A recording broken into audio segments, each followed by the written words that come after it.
Halo Bedikers. Sejak setahun kemarin setelah perang Ukraina dan Rusia dimulai, Angkatan Darat Rusia menjadi cabang militer yang paling sibuk.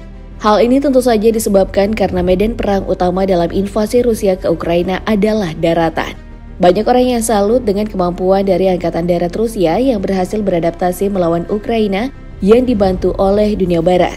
Perlu kita tahu, setidaknya Ukraina sudah mendapatkan sekitar 80 miliar US dollar atau 1,2 kuadriliun rupiah dari dunia barat sebagai bantuan militer, kemanusiaan, dan keuangan.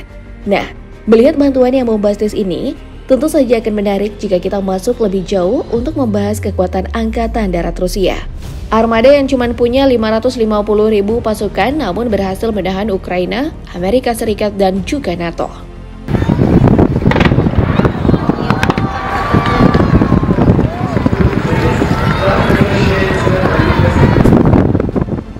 Untuk membahas kemampuan Angkatan Darat dari Rusia, tentu saja kita harus mulai dari melihat senjata api yang digunakan oleh personel militer Rusia. Ada banyak varian senjata api yang digunakan oleh Angkatan Darat Rusia, mulai dari yang digunakan untuk menghadapi personil militer hingga untuk menghadapi alutsista. Untuk membahas bagian ini, kita bisa membaginya dalam beberapa kategori. Mari mulai dari pistol. Dari banyaknya pistol yang digunakan, pistol RS-1 Vektor adalah yang paling spesial karena digunakan oleh Spetsnaz yang jadi pasukan elit dari Rusia. Senjata ini lumayan ringan dengan berat 950 gram. 18 peluru yang ada di dalamnya bisa melaju dengan kecepatan 420 meter per detik, dengan jangkauan mencapai 100 meter. Kemudian ada senapan mesin ringan yaitu PP-19 VTS yang juga digunakan oleh Spetsnaz. Kecepatan tembakannya di angka 800 putaran per menit dengan jarak tembak 200 meter. Senjata ini biasanya digunakan untuk misi penyergapan yang membutuhkan senjata ringan tapi punya daya tembak mumpuni. Lalu ada senapan serbu yaitu AN-94. Sekali lagi, senapan ini digunakan oleh Spetsnaz dalam misi penyerbuan ataupun kontak senjata beruntun. Kecepatan tembakannya 1.800 putaran per menit dengan jarak tembak 800 meter. Selanjutnya ada sniper yaitu OSV-96 yang dibatasi hanya untuk Spetsnaz dan pengawal langsung Presiden Putin. Sniper ini punya jangkauan hingga 2000 meter dengan kecepatan peluru mencapai 910 meter per detik. Kemampuan ini memberikan alis sniper Rusia kekuatan yang begitu mematikan. Untuk membubarkan kawanan bersenjata, Angkatan Darat Rusia juga mengoperasikan peluncur granat yaitu AGS-40 Balkan. Senjata ini berisi 20 granat yang siap diluncurkan dengan jarak tembak mencapai 2500 meter. Dengan jumlah amunisi ini, formasi kawanan bersenjata musuh bisa bergerak tak tahu arah.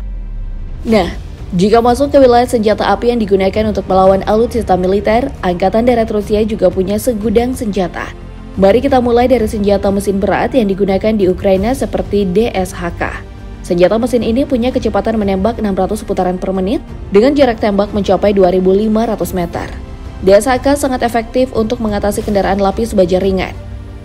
Kemudian ada juga ATGM atau Anti-Tank Guided Missile, di mana Rusia menggunakan 9M133 Kornet yang sudah menggunakan teknologi beam riding anti-tank.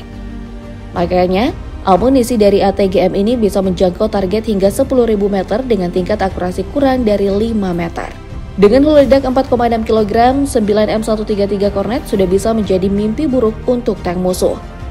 Untuk penaklukan tank, Rusia bukan cuma menggunakan ATGM tapi juga menggunakan ranjau anti-tank PTKM-1R untuk menghalangi jalan dari tank-tank yang digunakan oleh Ukraina. Dan gilanya lagi, Angkatan Darat dari Rusia bukan cuma ingin mencegat alutsista darat tapi juga alutsista udara. Hal ini datang dari penggunaan Manfats atau Man-Portable Air Defense System yang digunakan Rusia seperti 9K-333 Verba. Manfats ini punya jangkauan kecepatan hingga 1.800 km per jam. Daya jelajah hingga 6,5 km dengan ketinggian maksimal 4,5 km.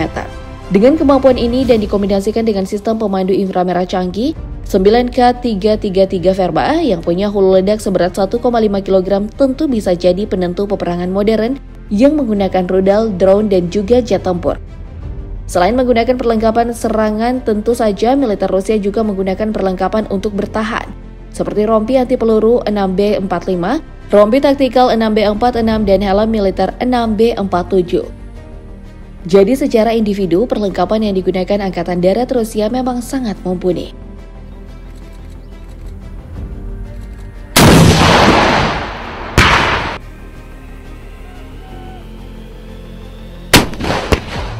Bicara tentang kekuatan angkatan darat, tentu saja bukan cuma tentang senjata api yang mereka gunakan, tapi ada juga alutsista darat.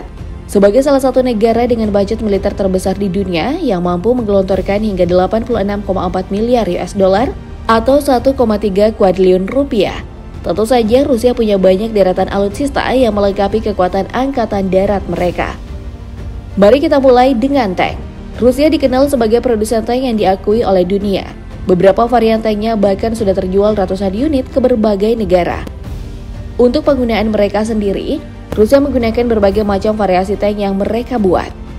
Dari semua tank yang digunakan oleh Rusia, T-90 yang jadi garis depan terbaik sekarang.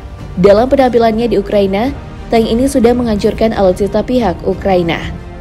Dari segi spek, T-90 dipersenjatai dengan 2 A46M 125 mm Smoothbore gun yang sudah dilengkapi dengan sistem auto leader canggih.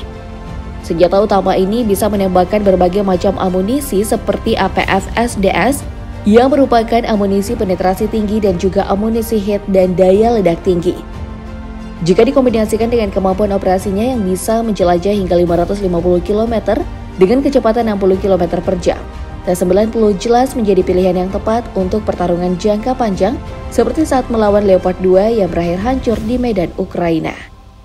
Setelah tank, tentu saja masih ada alutsista lainnya seperti peluncur artileri.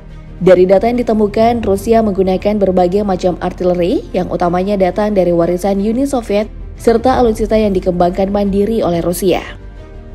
Nah, di invasi Rusia ke Ukraina, barisan alutsista peluncur artileri ini menggunakan amunisi 2K25 Krasnopol. Amunisi ini punya holodak seberat 11 kg dengan jenis high explosive, jangkauannya mencapai 40 km dan sudah menggunakan laser guidance system yang didukung oleh teknologi GLONASS GPS yang memberikan amunisi ini manuver dan jalur tembak yang paling efisien. Makanya wajar jika amunisi artileri ini menghujam dan menghancurkan pangkalan unit artileri dari Ukraina. Selanjutnya mari kita pindah ke alutsista serang lainnya, yaitu kendaraan lapis baja.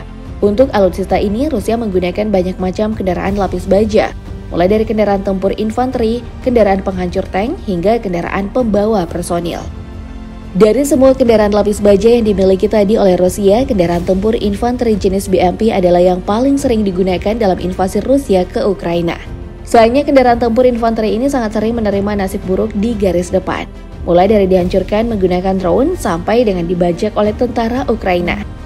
Hal ini menyebabkan kenapa operasi militer menggunakan kendaraan lapis baja sudah jarang digunakan di sana. Sekali digunakan pasti diikuti oleh kendaraan tempur berat seperti tank.